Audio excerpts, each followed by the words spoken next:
back to the Junior Small B program. Glad you guys could join us today. This is going to be one of those long, drawn-out, stacking motivationals. There's a lot of information here to cover. Some of it is all over the place, but these are articles that I kind of worked my way through over the last day or so, and we're going to try to tie them together and create the conversations we have here that hopefully motivate you in your continued endeavor to stack deep and preserve your wealth and the fruits of your labor. So here we go. Let's dive into it because it's going to be a journey. Central banks are now printing $200 billion per month, and that's without a crisis taking place. This is an all-time record, greater even than the global money printing that occurred at the depth of the 2008 crisis when central banks were desperate to prop the system up. Think about it. This is $2 trillion, more than $2 trillion in money printed every single year right now. And we're not even in a crisis situation. Things are supposed to be rosy and peachy, according to these people.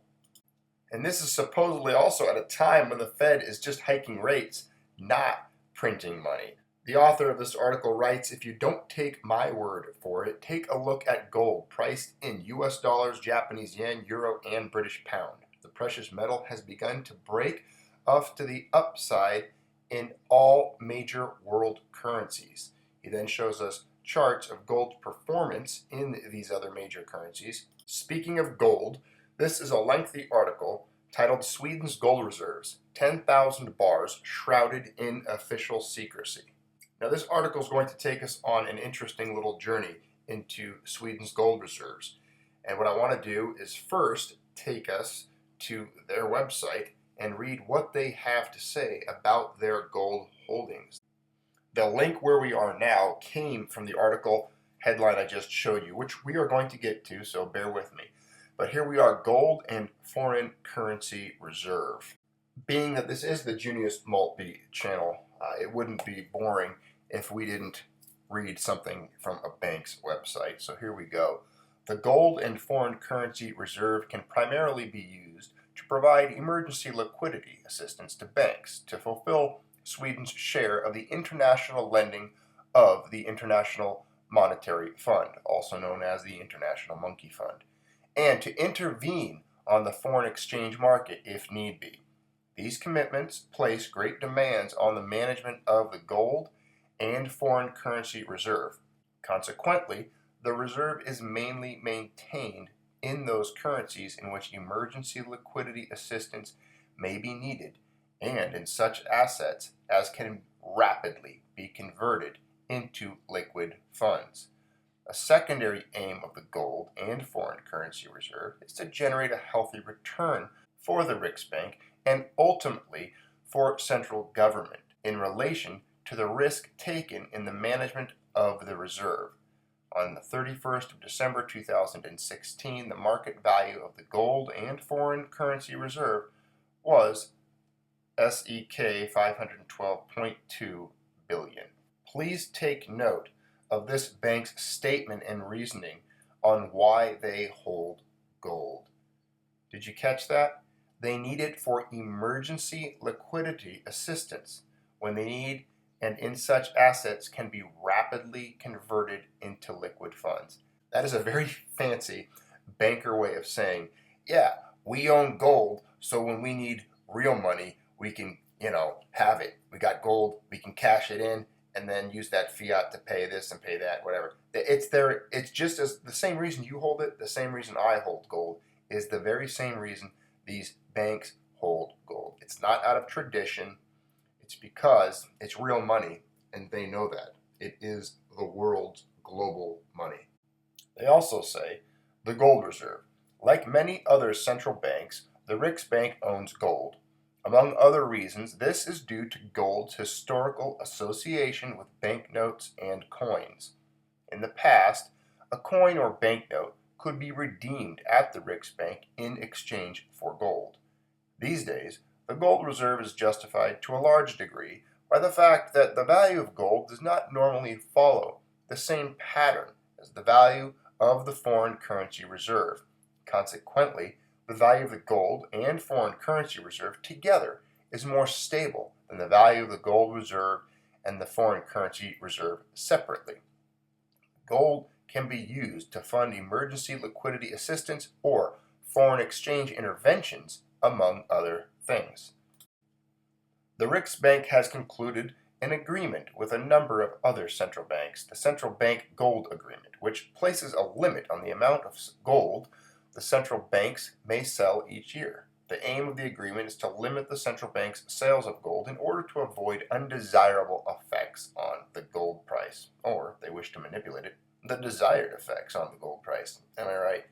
On the 31st of December 2016, the Riksbank owned 125.7 tons of gold. At the same date, the market value of the gold was SEK 42.4 billion.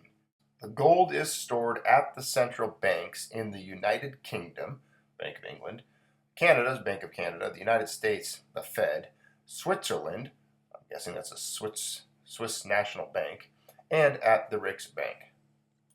Okay, so that was the background information that I found through a link that's in the main article we're discussing now. So here we are back at the article. Let's take a look at it. On the 28th October 2013, the Riksbank for the first time revealed the storage locations of its gold reserves via publication of the following list of 5 storage locations.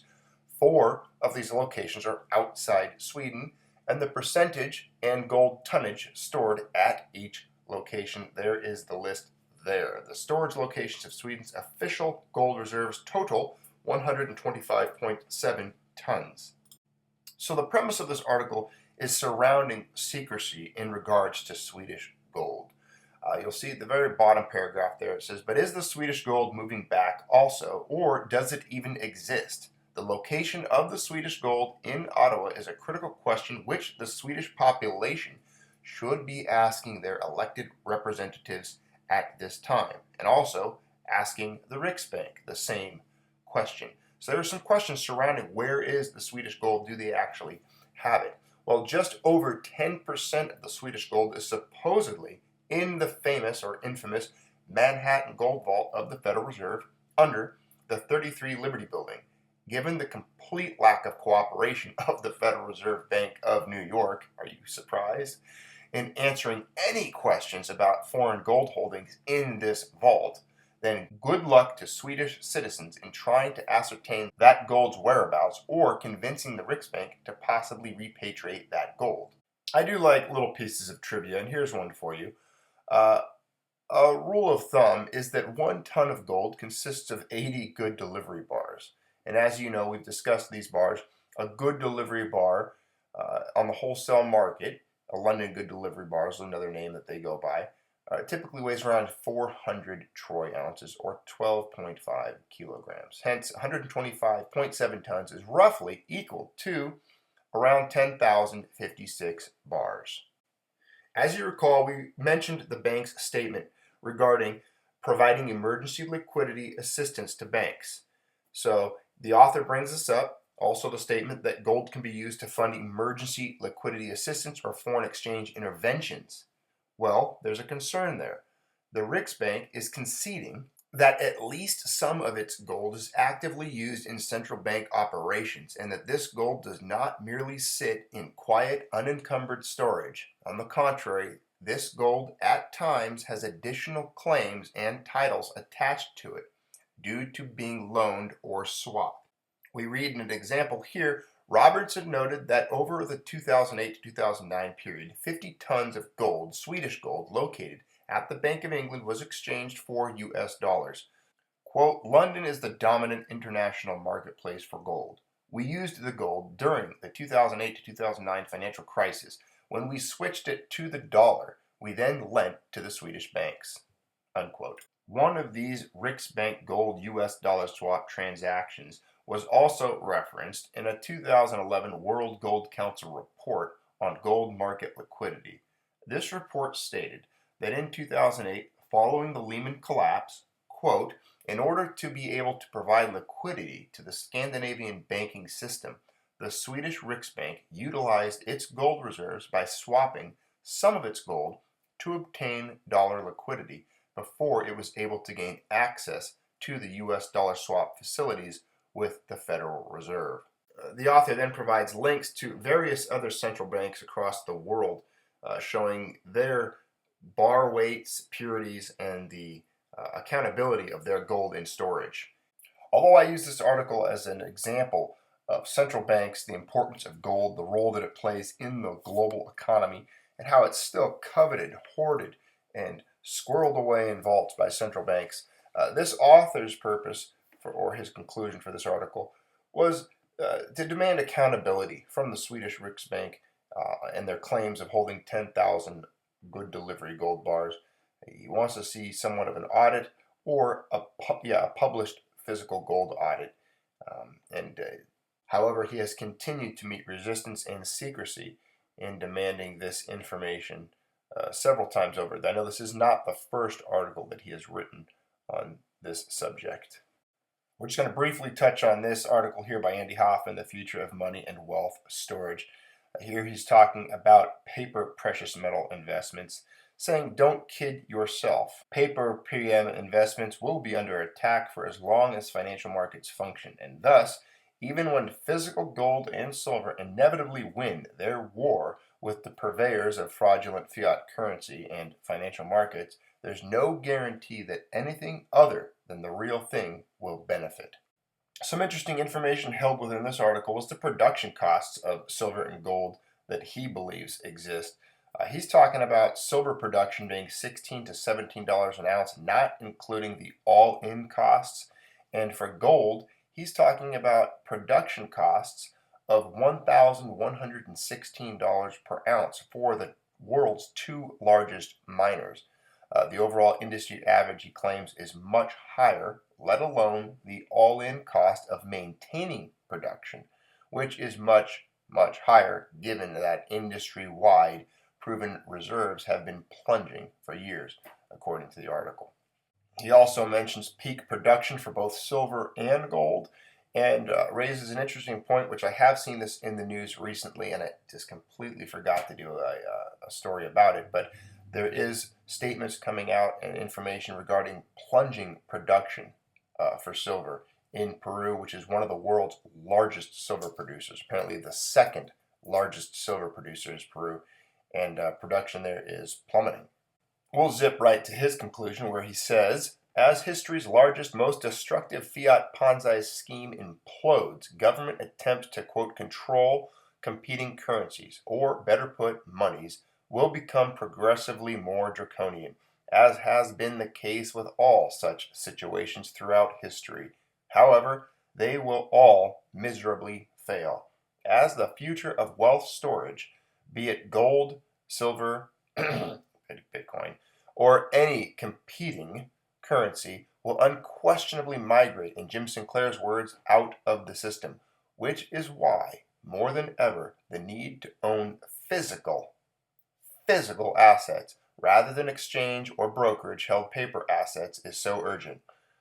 And as well as I'd rather hold physical than little pieces of blockchain or prime numbers.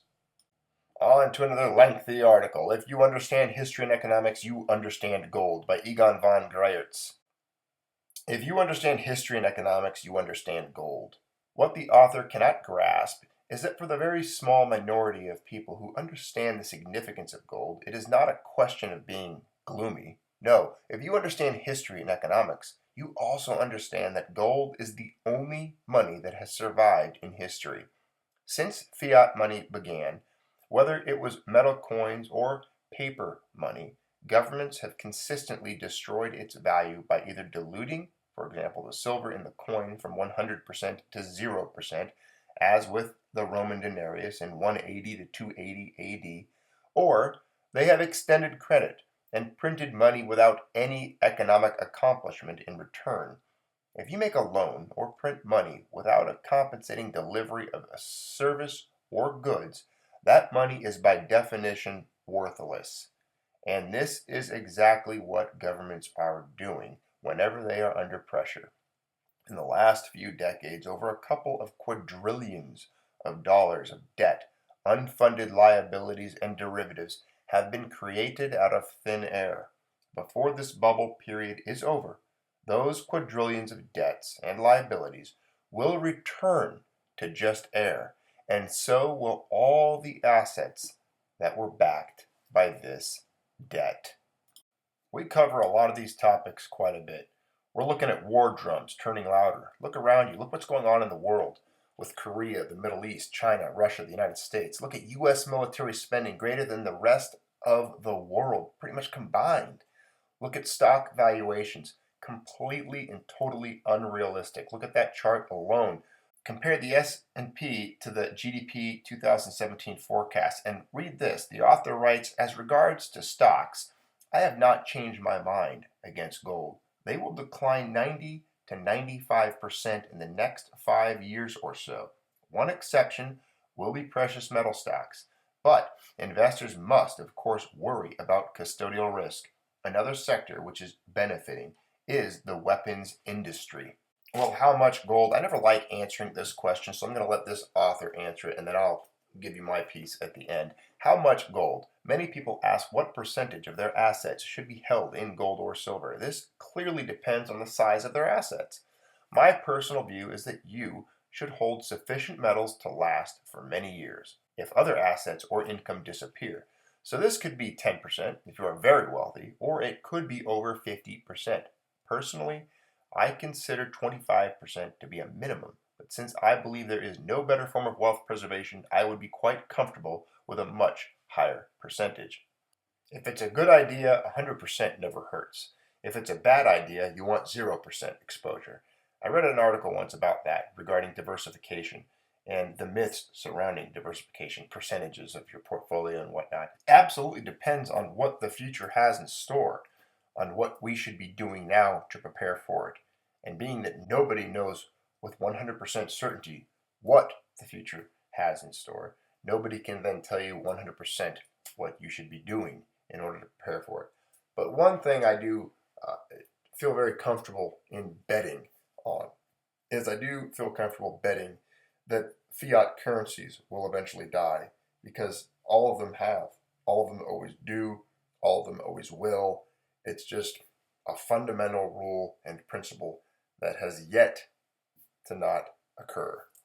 One of his charts and statements in the article ties right into an article that we're going to enter following this one.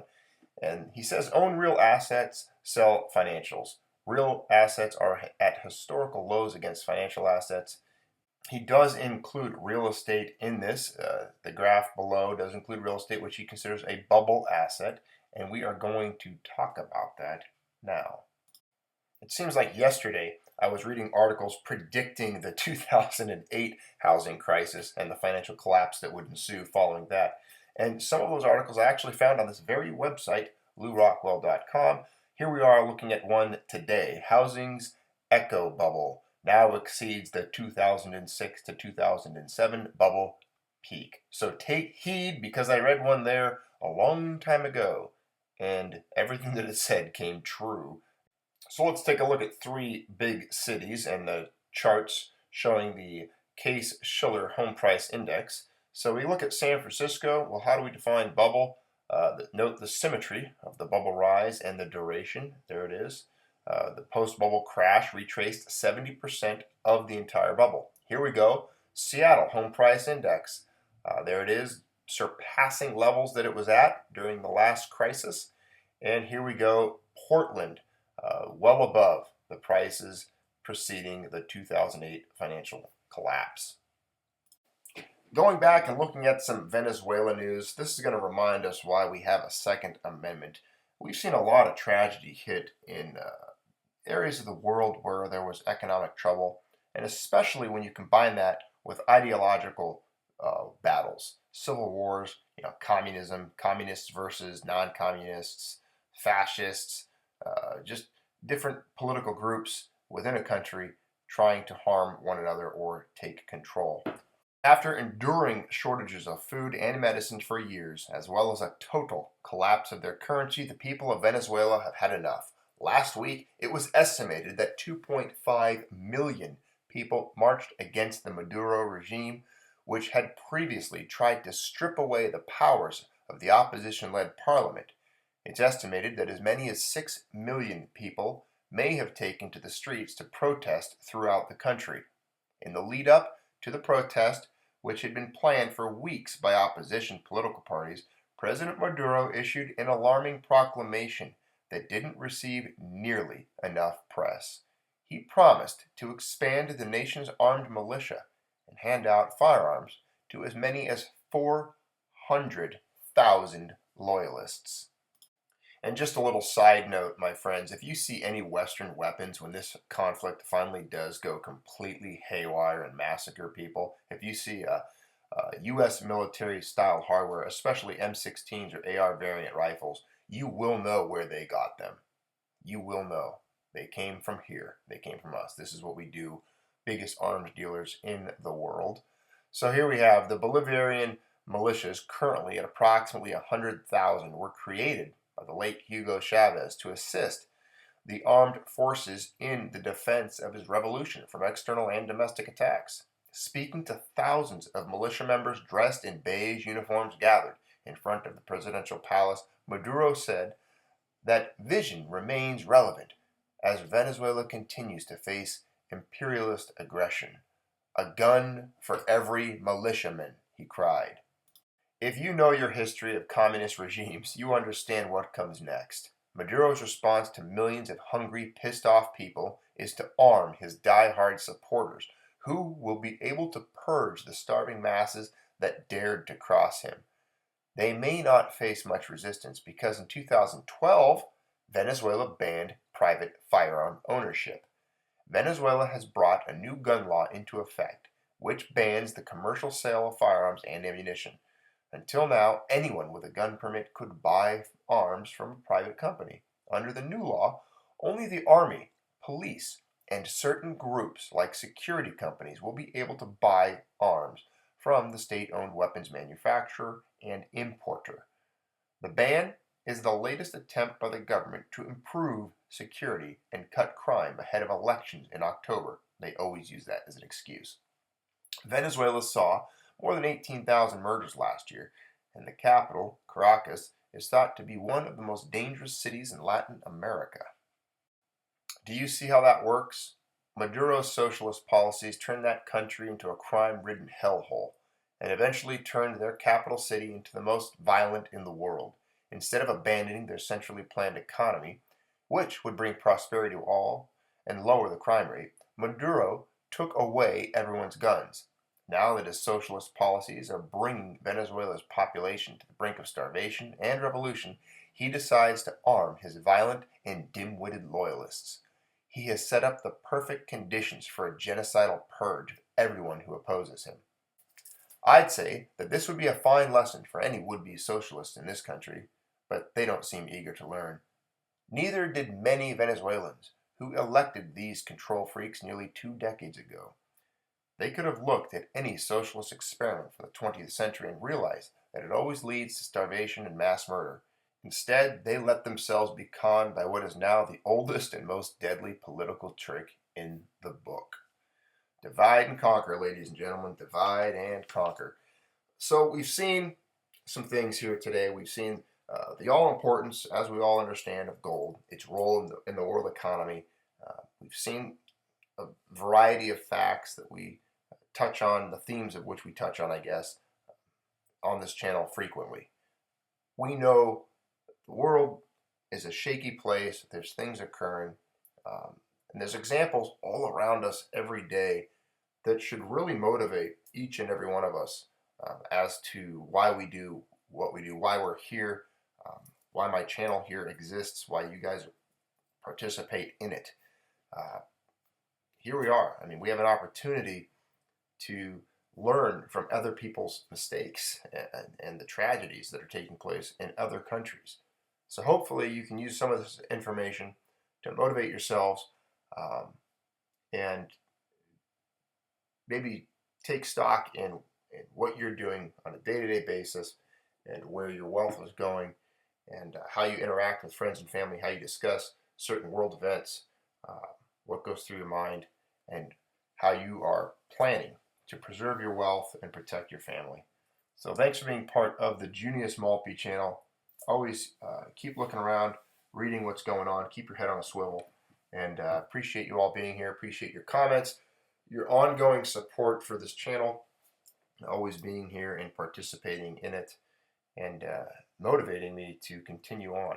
If any of you have made it to this 25-minute and 38-second mark, well, you are one of the dedicated subscribers here of this channel, because I know very few of you are able to make it this far into any of these mundane broadcasts.